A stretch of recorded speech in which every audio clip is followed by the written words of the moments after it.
I'm back. Told you I'd be back. Brittany is, she wanted me to come a little earlier to pick her up, so I have more time to pick up them cardboard boxes at the restaurant. The Lori's Dive-In restaurant, my mama's restaurant. She had a truck today, and there are cardboard boxes that she's giving me, and I'm gonna use them to suppress weeds and grass in an area that's later gonna become Brittany's flower garden. And right now, I'm carrying this heavy, wet mulch. I got quite a bit of it crammed in here. I'm almost here. Almost. All right, I'm here. Whew. I know the service ain't all that good in this area, but maybe you can see something. So there's some wood chips, because I was out there chopping wood, and I gathered some wood chips and threw them in the same bucket that I gathered mulch in. Now, where I put all these rows, in the row I put manure, and in the row I put charcoal, and I mean in the trench of the row, and in that row I put mulch.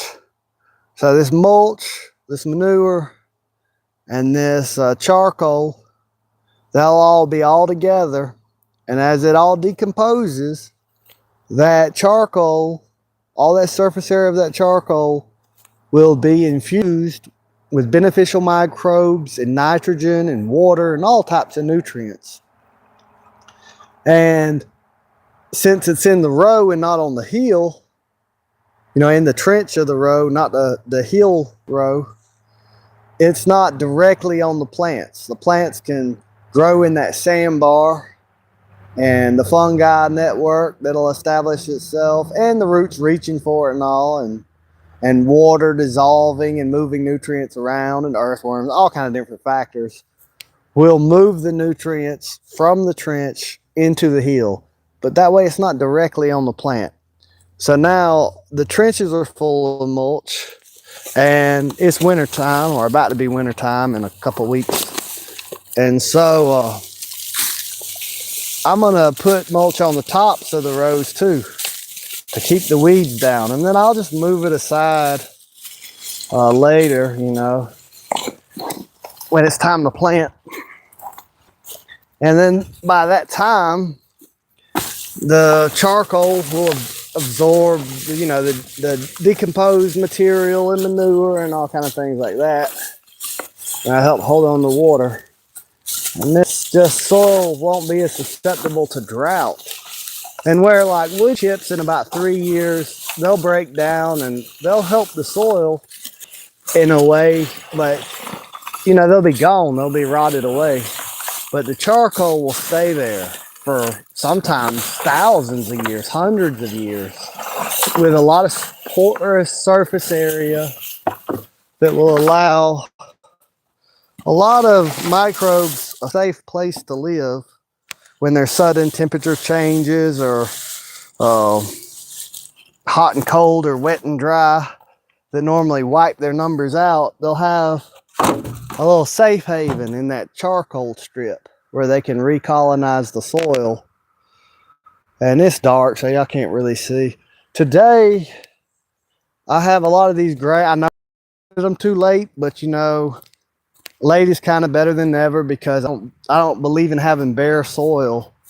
So where it's not, there'll be a cover crop of some kind or doing well. But I let the chickens out and tried to keep them out of this area, but they got over here. Rooster got over here and spotted that sprouted grain and called them all over, and they ate so much of it so fast. But there's still a good bit out there. It's just not as densely sowed as I intended now. And this is what I'm talking about, what I was talking about earlier. My mama's got a restaurant now called Lori's Dive-In in Alamo, Georgia. And I'm getting the cardboard boxes when she breaks down the trucks. And I'm putting cardboard boxes all around here. This is where the bricks used to be. You know, the bricks, they didn't kill all the grass, but they killed a lot of it. You know, they sat here for a year or two. Then I moved them, you know, for the fire break and the paths and the roads and whatever. But now to get rid of the rest of the weeds and grass and whatever's here, I'm going to lay out all this cardboard. And this cardboard's basically carbon. It will rot and break down. You know, you don't really want tape in there and metal staples and things like that. It's good to remove those. But that's going to suppress weeds and everything. And then when it gets time for Brittany to start planting her flowers and stuff, it's easy to make holes in it or move it aside for every place that you plant a flower. And I'll put mulch.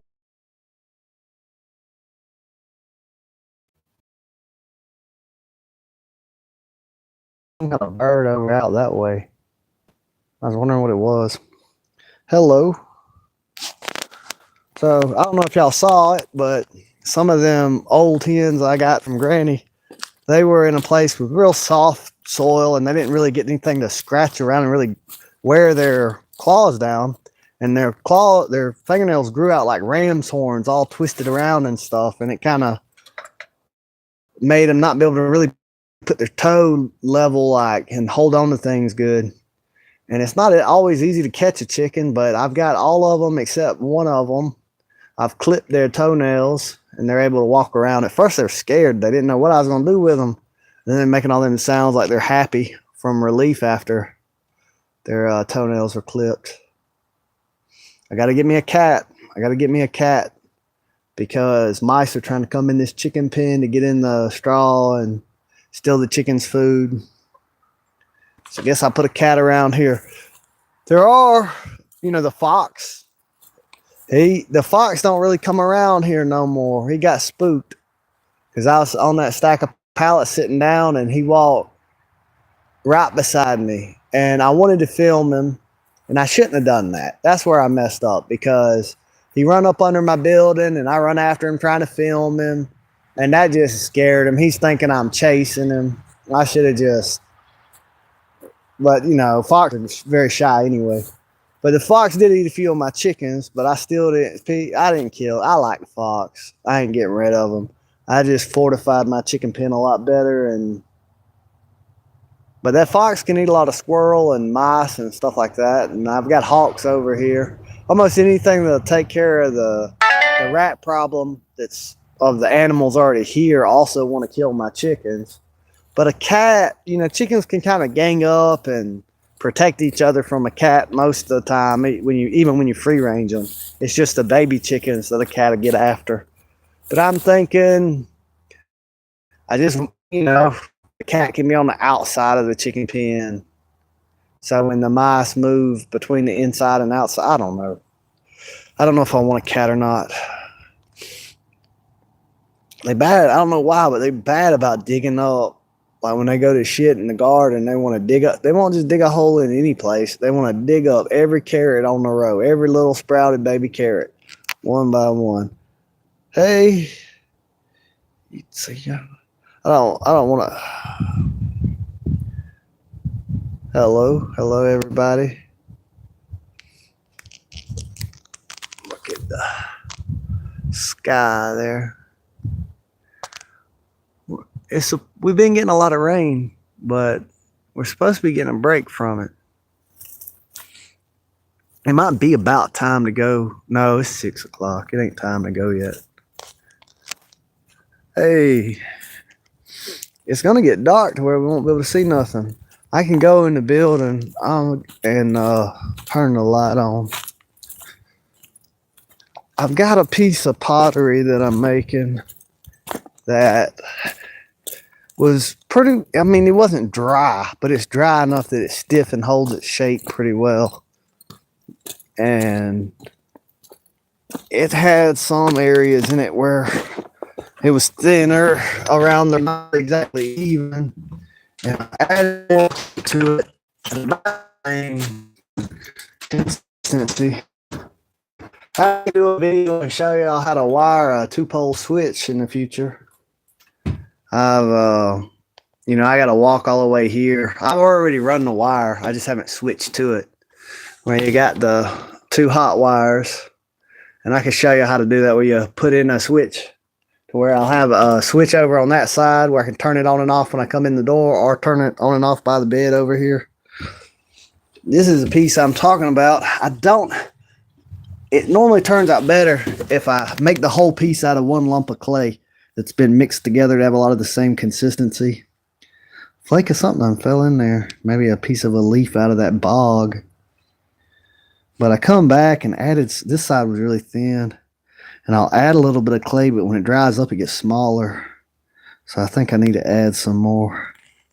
I'm basically, with this one, I'm trying to let it dry out really, really, really good and not make the mistake I made with this one. With this one, it still had a little bit of moisture, and it got a little bit of a crack in the bottom of it.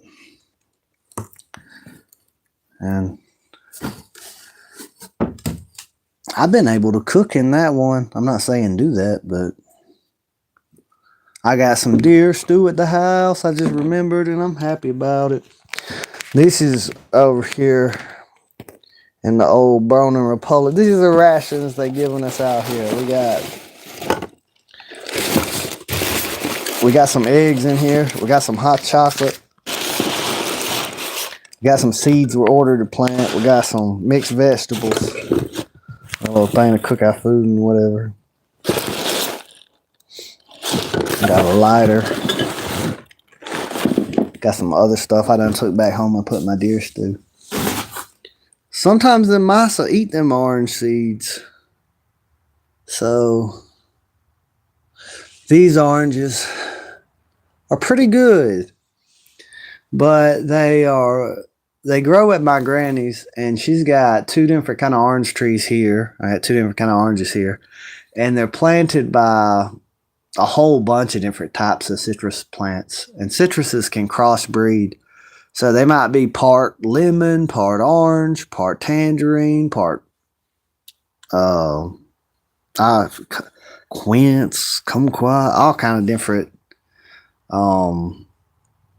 Anyway, the seeds are hybrids between multiple, and they might just be they might be orange crossed with orange, or they could be orange crossed with lemon, But I'm gonna devote an acre of land where I just plant all kind of seedlings, and then I thin out the bad ones and take the good ones and the new varieties and propagate them. And of course, I'm gonna take cuttings and propagate off the very varieties that I know are good varieties and work and everything. The only reason I really come in here is because we can see. There's a flashlight. Fixes that problem. I'll turn this light back off. But I've already run the wire to both sides. I just need a junction box and two pole switches, which don't cost that much. Also, I'm gonna wire a light and a switch over in that building over there, and so I might make a few videos where I show how to wire up stuff. When I was in high school, I was going to Bible college on Tuesdays and Thursday nights. And then when I was in high school, I also had a job at the Warburton Egg Farm. So I was going to school, working a job, and going to seminary college while I was in high school. And then when I graduated high school, I was going to Lanier Tech, learning how to be an electrician while I was the dairy manager at Kroger, working a full-time job. And so, I don't know, one time I was, Elaine, she thought I was lying about the places that I had worked and the things that I knew how to do. But I just kind of, just always was working one job or another, always learning one skill or another. And I never made a career out of what I learned about being an electrician, And there's a lot that I haven't used that I've forgotten. But there's a lot I know how to reference, You got the code book. You got charts for all this kind of stuff. But it's helped me out a lot because I've been able to do a few little side projects here and there. And then when I need to wire something, I know how to do it. I don't have to pay. For some things, I got to pay an electrician, but for most stuff, I don't. Most, I can just do it myself. So now I got this flashlight so we can still see out here in the woods at night.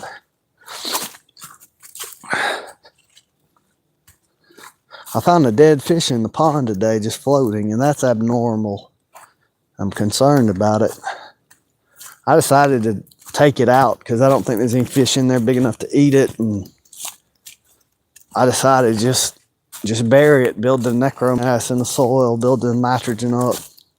If I left it to rot in the pond, it'd probably be an algae bloom, and I don't know, it might spread bacteria, or it might not. The crawdads might just have a meal of it and it not be a problem, but I don't know why the fish died. I kind of wonder if it got sucked up against my sump pump and died, and then when the pump got cut off, it floated to the top and it was not. But I hope it's something like that. Even though I don't want it to be something like that, that's something I could fix easy. Just put a cage around the sump pump. But it'd be really bad if my project here has done it and now something has, some runoff, something's washed in the pond. But there's only one dead fish though. And it's a big fish. And it might have just got old. I don't know. It might have just got old and floated up to the top. I don't know. See, the water's flowing real good through this channel I carved. I got to get me a wrench and adjust the bolt on my chainsaw because I've just been hacking away at this with a little hatchet. And it's not cutting it. I don't even know why I'm spending the time to do it when I can just fix my chainsaw, tighten my chainsaw chain, and in way less time chop way more wood. It's kind of blocked up here a little bit. I don't even want to unblock it.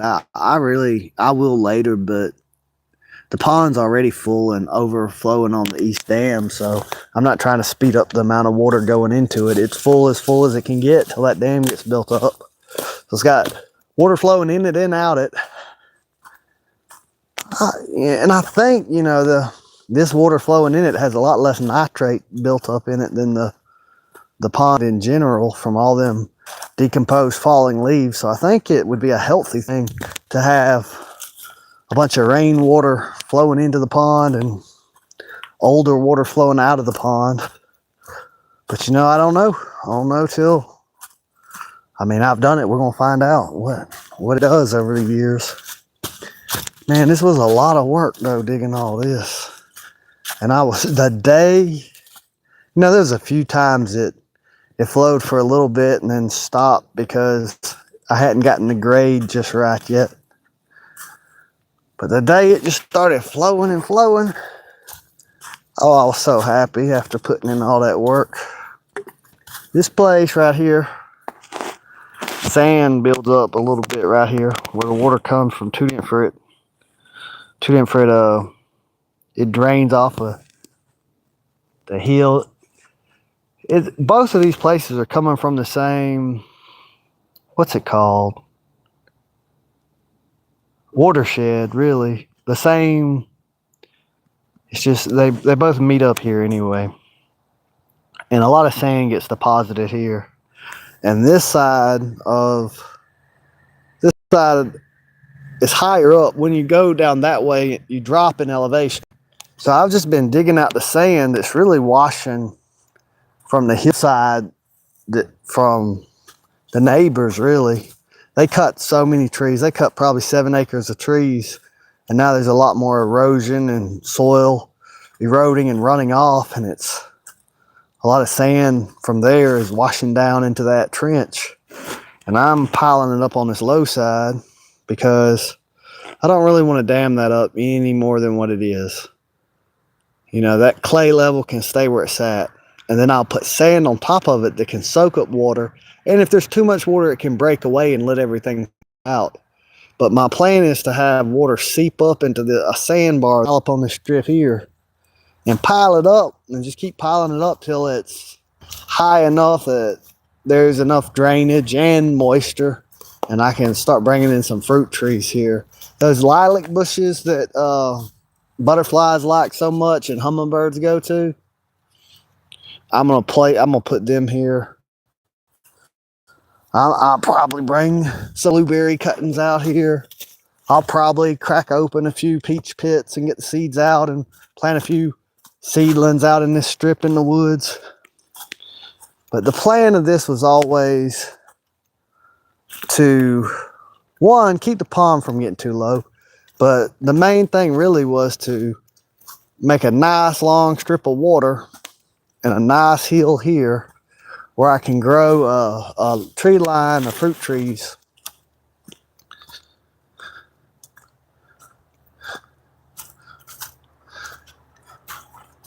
This one here and these ones here, I just hacked away at them with a hatchet till they fell, and it's just nonsense. That's why my shoulder and elbows hurting so much. I should have tightened the chain on the chainsaw and come back. But I just do all the work I normally do and then come out here every now and then and just hack a little way at a time. And then after a few weeks, it adds up and a log like this will fall. Now this log, I cut with the chainsaw, but this one up under it, I've been hacking away with the hatchet. I'm jumping on it, see it, I ain't gonna break it. It would have been funny if it would have. My phone would have probably flew out my hand. It wasn't probably the smartest thing for me to do.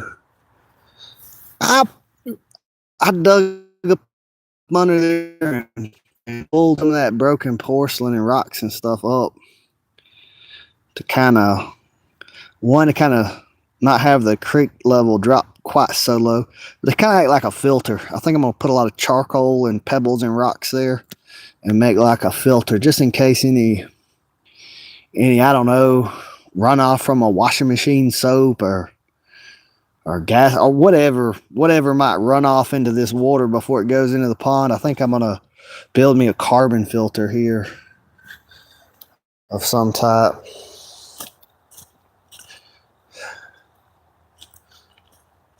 I should get up here with the flashlight and you can see there's a button on here where it can go for, can change from being close to you and a kind of a stronger light for the distance. I don't know. It probably works better. I don't know. Yeah, if I put the light a little further out in the camera, it'll light it up better that way. See, here's where the creek empties into the pond, and you come back all the way. And you know, where the grass at? Oh, the grass is back that way. That used to be where the pond was, and now the pond level's gotten higher. But see this? A lot of times it'll foam up just from plants and stuff like that. There'll be a place where the water stirs up.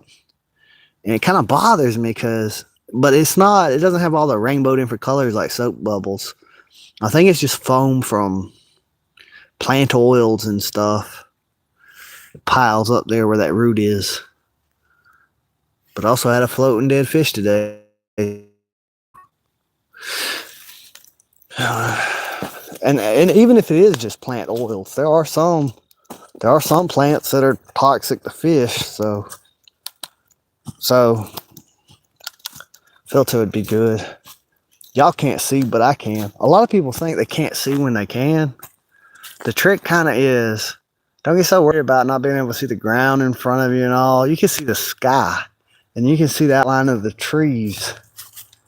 And you can see, you know, if you let your eyes adjust to it. If you're carrying around a flashlight, your eyes are not going to adjust, and you're going to be giving your position off to everybody. So I don't really like to use a flashlight unless I got to, and I'm really just using one for the camera. You see, if there's no moon whatsoever, and I'm like not close to, there's not very much, even if there's no, a lot of times if it's not cloudy, sometimes even when it is cloudy, the starlight lights the clouds. Normally I can see enough in the dark to walk around. I think I have like abnormal night vision, like can see better at night than the average person. am nearsighted as a counter. I think the two things are related. It has to do with the shape of the actual eyeball. Well, I figured I cut that for poles. But when you're hacking this bark, hacking it in one direction is a lot easier than hacking it in the other direction. Look at which side's thicker and thinner. Okay, somebody said, what's that? But I don't know what I was doing when they asked that. I'm going to go, well, peace out. Have fun. Have a good day. Good night. I bet you if I shine that flashlight in this chicken coop at night, there's probably some mice in there trying to rob the chickens of their food.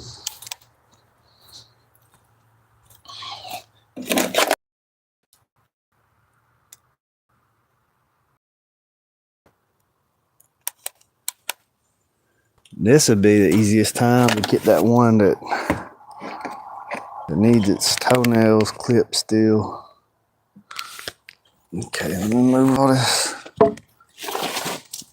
Them roosters, they don't really like it. They watch me the whole time. Sometimes they puff up their feathers. They don't never do anything. But when I catch a hen, they don't like that. They watch me. When they see the hen's all right, they chill out. But it's probably one of them that hangs out. See, this is that rooster that come from Granny Gale's. And he come in here with 6 hens, but he ain't got no friends in here. And after 2 or 3 days, he's down on the floor. And now, unless that other one's in here, I think he's down to 3. They're starting to switch up on him. They're starting to see which way to. Okay, so she's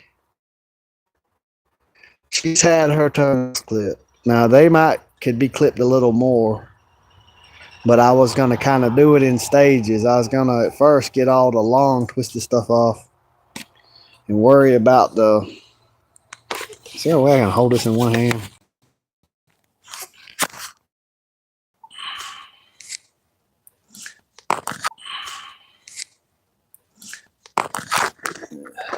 Hang that right there. You in the middle here. It's okay. It's okay.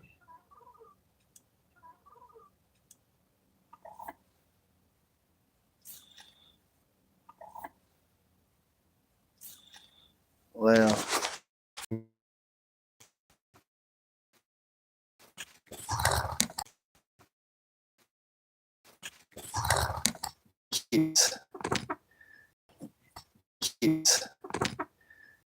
it keeps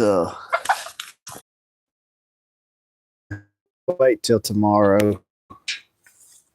I mean, it's dark and everything else.